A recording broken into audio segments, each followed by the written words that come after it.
আপনার জীবন থেকে, আপনার ধর্ম থেকে, আপনার ধর্মীয় নীতিমালা থেকে আপনার অর্থনীতিকে আপনি আলাদা করতে পারবেন না।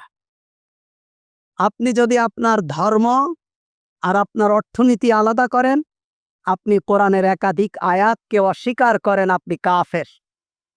আপনি যদি আপনার ধর্ম থেকে আপনার রাজনীতিকে আলাদা করেন, তাহলে আমাদের খলিফা, আমাদের নবীরা যে রাষ্ট্র পরিচালনা করেছেন, আমাদের খলিফারা যে নেতৃত্ব দিয়েছেন, আমাদের পূর্বপুরুষের মুসলিম উম্মারা যে গোটা দুনিয়া শাসন করেছেন, আপনি তাদেরকে অস্বীকার করেন কোরআনের আয়াতের সাথে সাথে। আপনি আপনার ধর্ম থেকে আপনার সমাজকে আপনি আলাদা করে দিতে পারেন না। আপনি আপনার ধর্ম থেকে কোনো কিছুকেই আপনি আলাদা